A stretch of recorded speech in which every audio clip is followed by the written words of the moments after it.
สามารถคอมเมนต์บอกได้เด้อบางแต่ละท้องถิ่นเอิ้นบ่คือกันเชี่ย นี่มันมาแล้ว บ่ยกซื้อบ่ยกซื้อบ่ยกซื้อบ่ยกซื้อ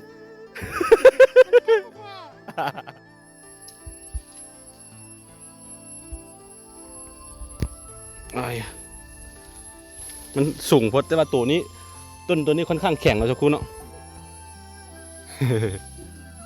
ไอ้ยะ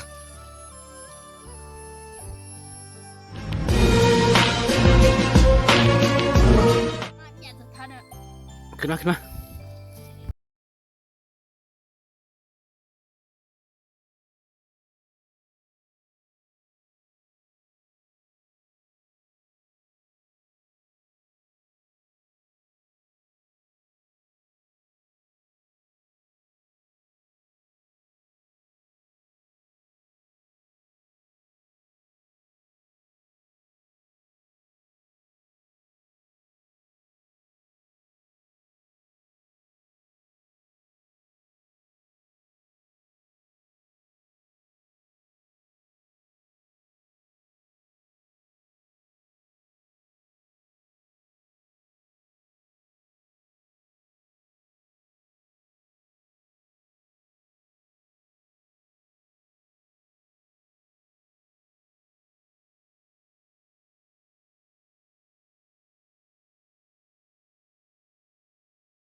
ลงหน่อยๆอะ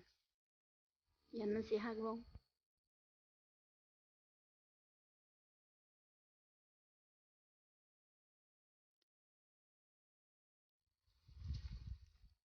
นี่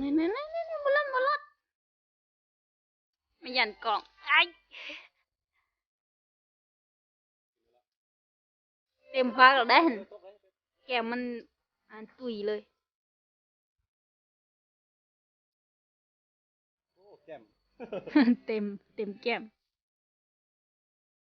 หันเต็มแก้มเลยไอ้รอด เอาหากว่าออกปลามาเมื่อวานนี้เนาะคุณเนาะ แม่น เนื่องจากว่า บ่มีไฟใส่ไฟหมด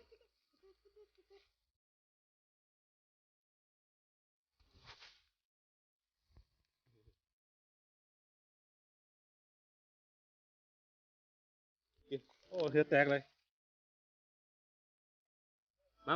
พี่มาพี่บ่ไปมาพี่นี่มาพี่ไอ้อย่าเฮ็ดลงมาพี่บักอะไรลงมาพี่ไอ้รอดลงมาไอ้ยะให้มันกินแกนหนึ่งไอ้ยะ มันนั่นบึ้งแม่ บ่เฮ็ดอันนี้ มันเห็นน้องไซอยู่ได้นี่ เฮ้ยบ่เลี้ยงเด้บ่เลี้ยงเด้มาเสียให้เม็ดหนึงเอานี่ตกมาพี่ไอ้รอดหาทางสิกัดเด้อสักครู่เป็นได้เดี๋ยวรสชาติลองรีวิวเบิ่งดูลองแกะเบิ่งดีๆหวานฉ่ำได้ว่า แค่คืออันมักเชอรี่แต่ว่าตัวนี้จะใหญ่กว่านิดนึงเนาะ มันมีแกนอยู่ในเด้ เล็กน้อยๆซื่อโอ้ อันนี้คือสุกแล้วถ้าว่าบ่สุกมันจะเฮ็ดแบบนี้ได้ติดคอแต่ว่าตัวสุกบ่ติด เบ็ดอันนี้นะมึงไหม เบิ่งแม่เพิ่นกินอยู่ มันอยากกินซะ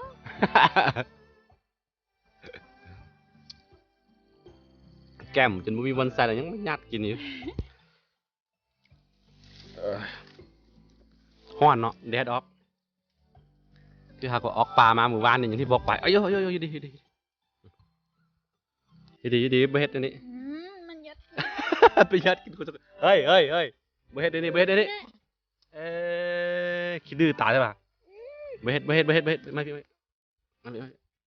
นี่มันของแซ่บตัวนี้เอาใส่เข้าไป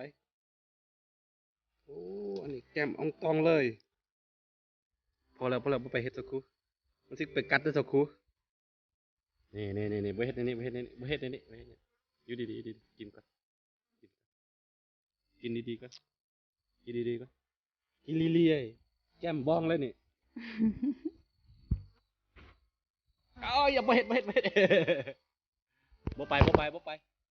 บ่เฮ็ดอันนี้นะ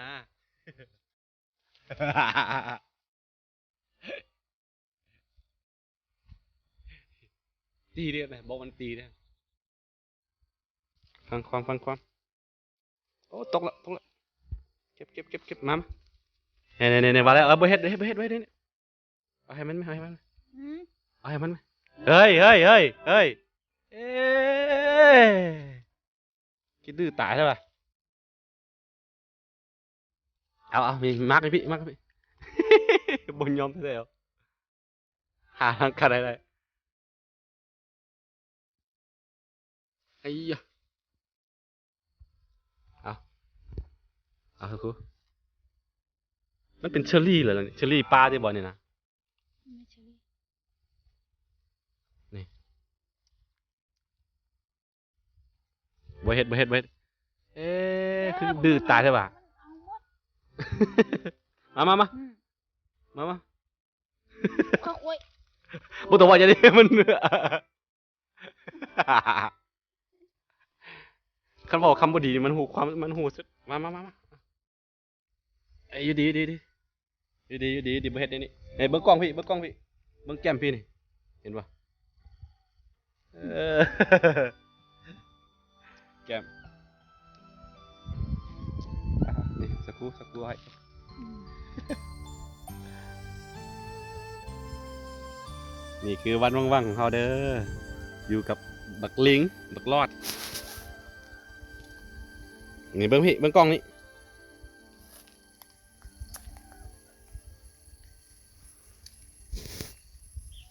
เลือดแตก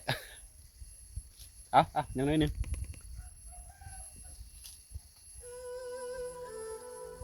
เอา เป็นมด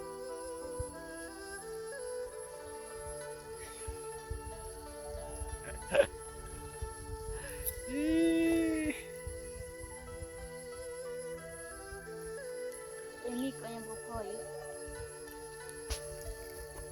เฮ็ดเฮ็ดอันนี้เฮ็ดตีว่าไหมว่าภาษาข่าวก็ได้แต่ใช่ได้เลย แต่เสียเชีย นี่มันมาแล้ว บ่ยกซื้อบ่ยกซื้อ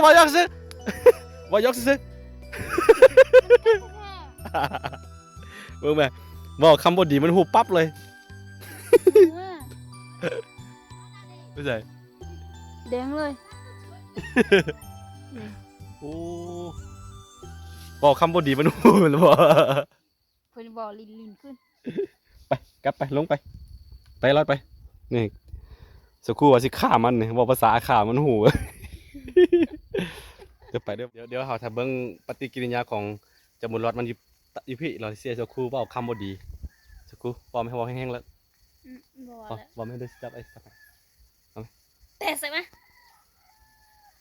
มาแล้วเริ่มมาแล้ว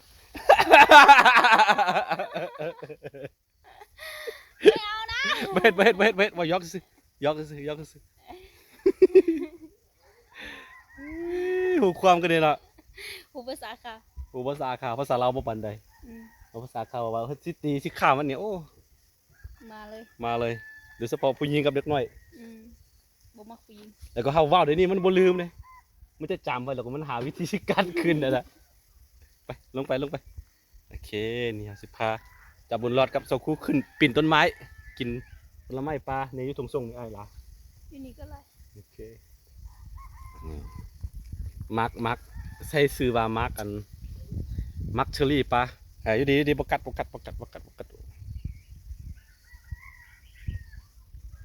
าว